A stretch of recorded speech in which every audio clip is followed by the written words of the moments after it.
Welcome back to Goldenhour Live, and please welcome my new co-hosts, Elaine Cleary and Will Aitken, along with our next guest, Melissa Rosenthal. She's a master in brand building and creating content that stops you in your tracks. She first cut her teeth in the media industry at BuzzFeed and Cheddar before joining the B2B ranks and helped Clickup become one of the fastest growing and most recognizable brands in B2B. Now as the CMO at Insight Timer, she's doing what I can see the exact same thing there. So today she's joining us to talk about what B2B can learn from the creator economy, and this is a topic very close to my heart. So welcome, Melissa. Thanks for having me. Excited to be here. I'm good. Doing well. Awesome. So you've had an extensive career showing firsthand how media and brand plays a huge role in marketing. So from your perspective, what can B2B companies learn from traditional media companies? Yeah, that's a great question. And from my time at BuzzFeed, what was really instilled in me was you have to have the mentality of a media company at all times. And when you look through the lens of being a media company for so long, the application becomes normal. So I'll give you some examples. So at BuzzFeed, to make something go viral, we had a few really core things that we had to look for. Will someone else see themselves in this piece of content? Is it something that they would share with someone else that they see in that piece of content? Is it humorous? Is it educational? And if it ticks off one of those pillars, you know you're on the right track. And then it was all about different formats and testing and A/B. So kind of the fundamentals of why something resonates with people it still reigns true in B2B. And learning that and understanding what virality meant and how to spread a message and how to speak to different people in different frameworks really is kind of that media mentality. There's also other parts of it where I would say it's reaction time as a media company. Having that mentality of when you see something, being able to think, how do I react to that? How can my company react to that? How can we spin it to make it work for us and effectively newsjack? So there's a lot of ways that when you've been in B2C media forever, you start to think, which made it really interesting when I was able to apply that to B2B. Well, what I'm hearing is agility. So Absolutely. regardless of whether it's leaning into your customers' perspectives or newsjacking, as you mentioned, you have to stay on top of it, and you have to be open to new ideas along the way. Yes, absolutely. That's awesome.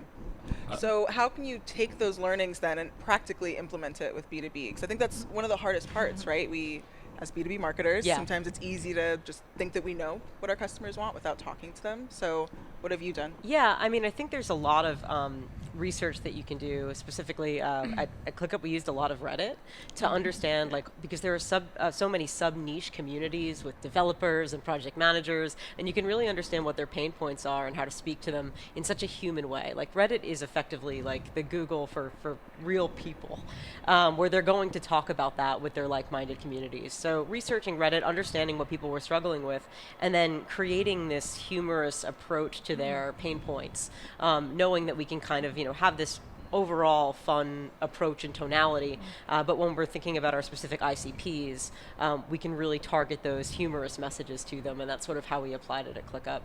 And awesome. I can also give an example. One example was we realized that in every sales deal we were coming up against Jira, we were winning.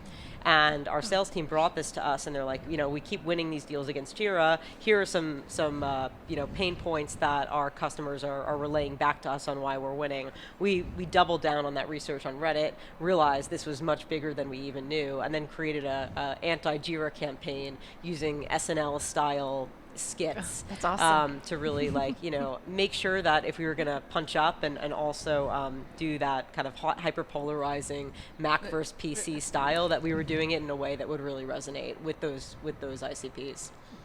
Interesting. Well, and it's funny too that you brought up humor. I think that's one area where it can feel really intimidating working in B2B marketing. Yeah. So this is an open-ended or broad question, but how do you approach humor in a B2B setting? Yeah, I mean, I think it really comes down to, you see a lot of things out there, B2C, B2B, where it's a group of people in a room, and they're making the idea, the decision, and then it comes out, and you're like, that wasn't that funny, or who came out, how did that idea get approved? I'm sure you kind of think this way all the time, or we do when we see things. Humor it's a muscle.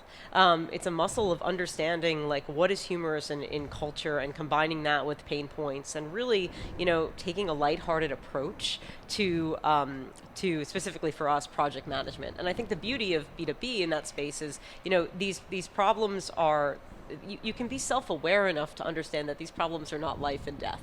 And I think that's why humor is perfectly applicable for that. And of course, it's really, understanding tone and establishing that first, so that when you start to go into humor, you understand, like, what are the parameters in which we can work humor into this? What's the line that we can't cross? How far can we go? And what does that look like?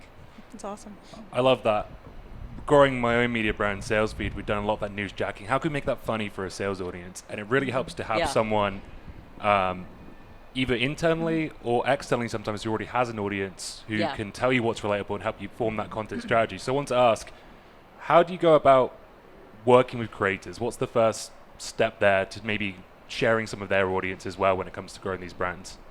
With collaborators and creators, yeah. I mean, I think it's. I think I might have heard someone say this before, but it's really finding the people that already understand your audience deeply. I'm sure one example that we've all either worked with or know very closely is Corporate Bro, and he just really understands the sales community so well that all of his skits land, right? So it's working with people that really fundamentally understand that audience to begin with, and then doing that across your specific ICPs. So one creator obviously is not going to be your solve for everything, and I think working up, going big and working with celebrities, I hate that approach. I think the more niche that you can get, even smaller creators that have a really a really robust, like, true following is the way to approach that. And also thinking about it more on, like, a campaign basis. How do you activate those creators for very specific things where it's measurable, trackable, and that message will resonate more than just kind of broadly doing it?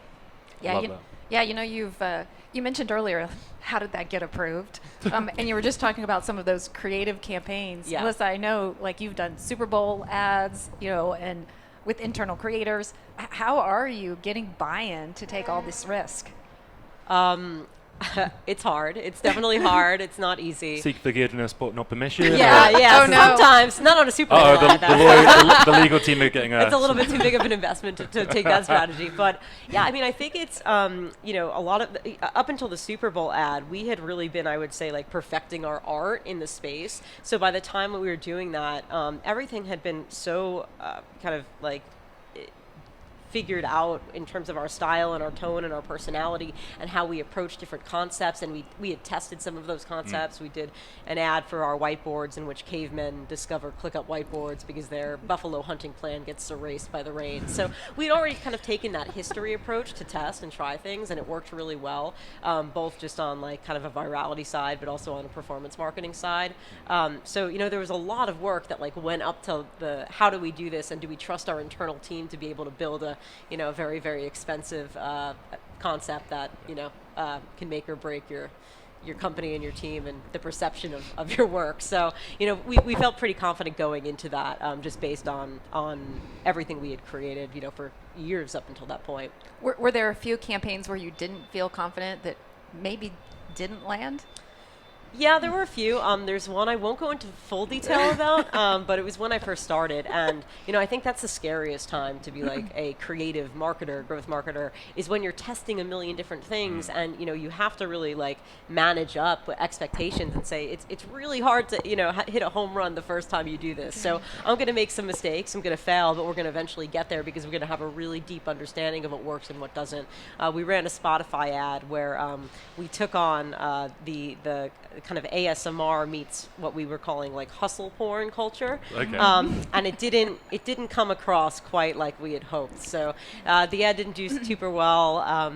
People were not super happy with it. So, and that was luckily very early on. No one remembers that now. And I think that's what you have to kind of, sell up to leadership, which is, people have very short attention spans. Let's fail fast and early and understand where we are. By the time everyone's looking at us, it looks like we just know how to do this time and time again. And I think another B2C brand that does it well is Liquid Death. They really understand their audience. They're constantly putting things out. Some work, some don't, some hit home runs. We don't see the ones that don't work, especially when it comes to organic as well, right? Exactly. Just won't get pushed. Exactly.